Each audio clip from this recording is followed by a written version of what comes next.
time to take our power back, the time for Americans to take America back, and the British to take Britain back, etc., from this network, this spider's web of interconnected secret society networks that have their tentacles, their whatever symbolism you want to use in every single country. When people in Britain are trying to get stop the Orwellian state coming in there, and people in America are doing it, and people in Australia or Africa are doing it, the people they're challenging is the same global network. We're all in this together globally as a human race. It's time to say enough. And there's that great line, if I can remember it, from a British poet called Shelley, which I've used in my latest book, where the poem goes, "Rise like lions after slumber in unvanquishable number. Shake your chains to earth like dew, which in sleep has fallen on you. Ye are many, they are few." When we figure that out, there goes their way of life.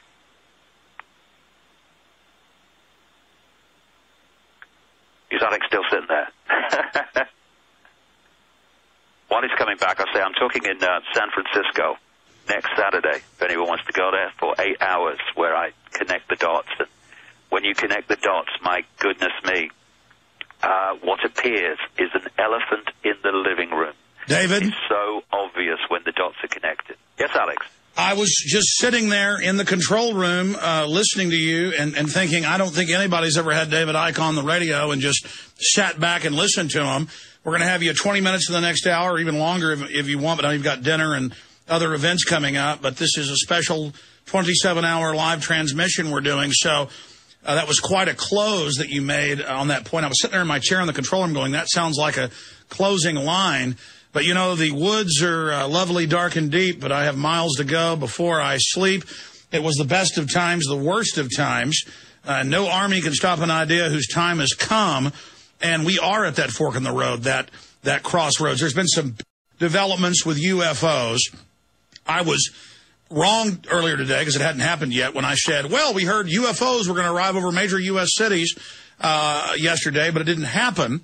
And I think the fact that you have these military people and others saying when they would arrive, and now they arrive, this is clearly Project Bluebeam and what Kissinger and Reagan and others talked about, an alien invasion unifying the world. They're definitely balloon testing.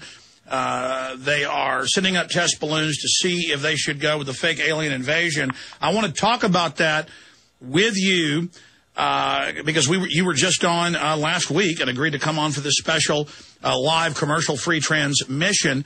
But again, I wanted to give you 30 minutes uninterrupted. So spend 7 more minutes, David, on standing up to bullies, as you said, and what We Are Change. And I'm so honored. I talked to Luke today when he was in your hotel room, and he talked about how my ideas, and it just shows you never imagine these things will happen, led to We Are Change. And when he got kicked out of 9/11 Truth in New York for not supporting an attempted UN globalist takeover of it to make it all leftist, that he got kicked out. And I supported him and said, keep confronting people, keep doing what you're doing. And they did it. Be the change you want to see in the world, like Mahatma Gandhi said. And now there are, 500-plus chapters worldwide. They're confronting Al Gore and globalists everywhere they go, and it's spreading. Other groups are now imitating it. It shows how, like a pebble in the pond, the effects it has. So speak some more about that. Then we're going to come back to 20, 30 more minutes with you and then let you go, talking about other news and things that are happening right now. But yeah, this is the first time ever that I've shut up for 25 minutes while somebody's talking. But David, please continue. You've got the floor. Well, the thing is that there's never nothing we can do. And I can't do anything. There's nothing I can do. Resistance is victory. Go ahead. Yeah, it's used as a constant excuse to do nothing. And, you know, when we come into some kind of understanding of what's going on in the world, that comes with responsibility. And that responsibility is to then say, how can I contribute to making a difference to what I now know is going on? And so many people, you know, I see them, Alex, you know, on the forums. There's some great work happens on the forums, and some great research done and communicating of information.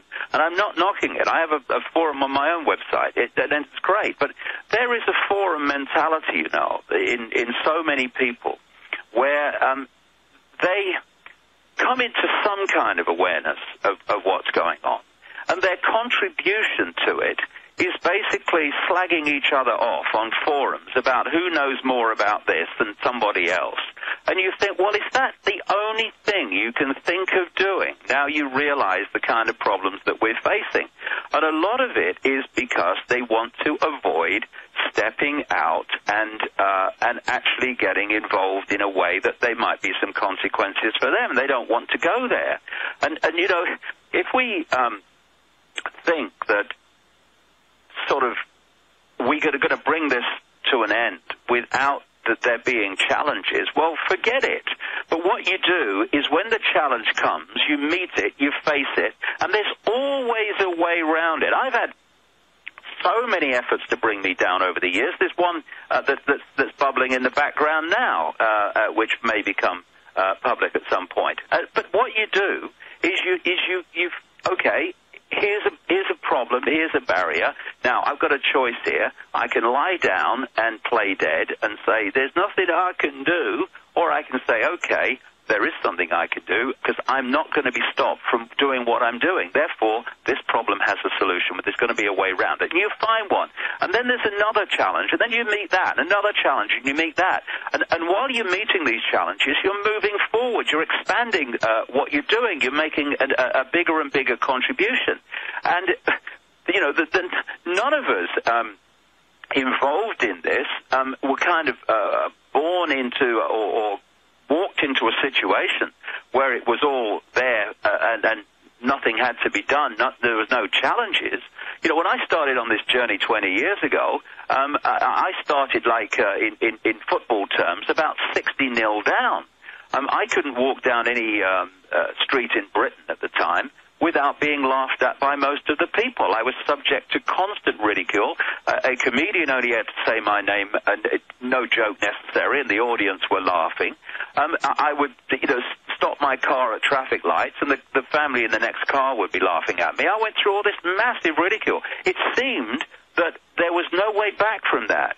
But if you keep speaking your truth, and you will not take no for an answer in terms of doing what you want to do, and you know to be right, you don't go around trying to explain yourself and justify to yourself.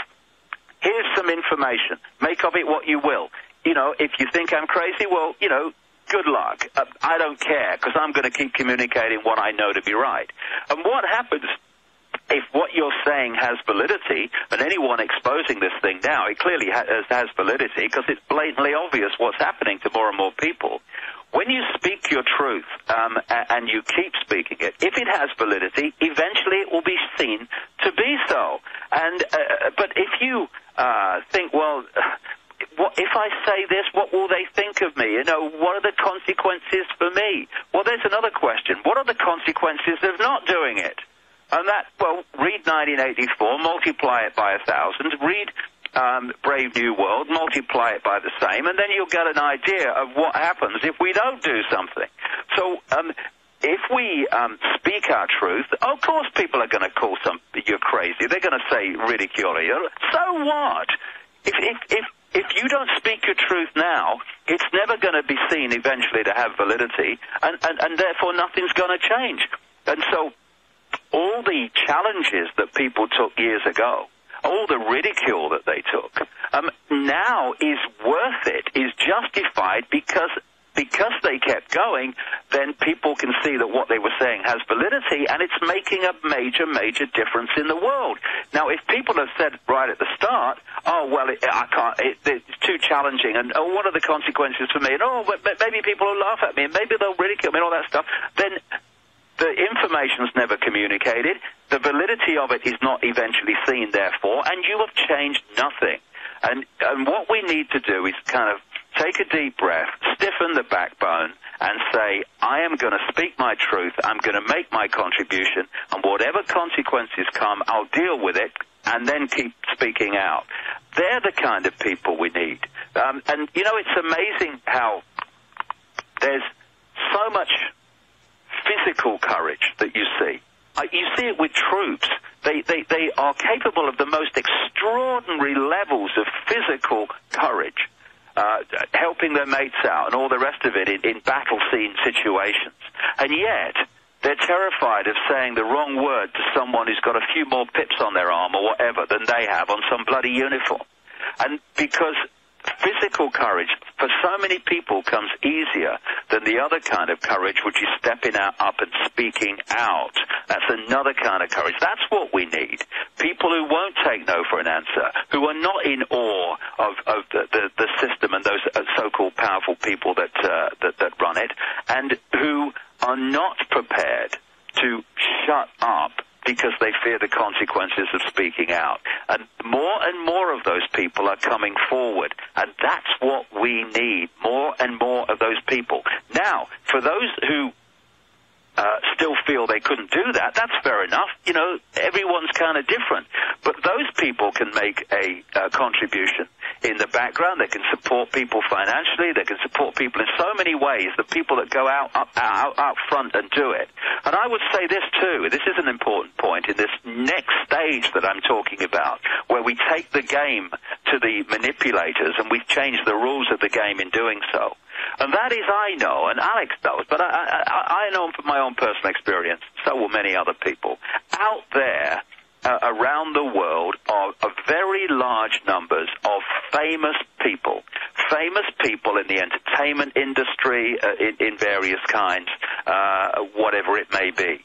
Famous people in different areas that have a public platform who can see it. I know it through famous people who buy my books, for instance, etc., and Alex will know many famous people in America who are of the same ilk. Okay, some of them have stood up and spoken publicly, but what we need now is for them to get off the fence as well if they're listening.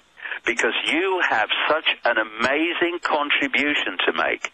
If you stand up on a stage in front of, 20, 30, 40,000 people at a concert and just give some of the information and where people can get more. What an amazing contribution that makes in spreading the word. Look what Bellamy of Muse has done, wearing Terror Storm and Infowars.com shirts, and posting Infowars.com is one of the only links on the official Muse website. And here's an example of the little people like us, the average person.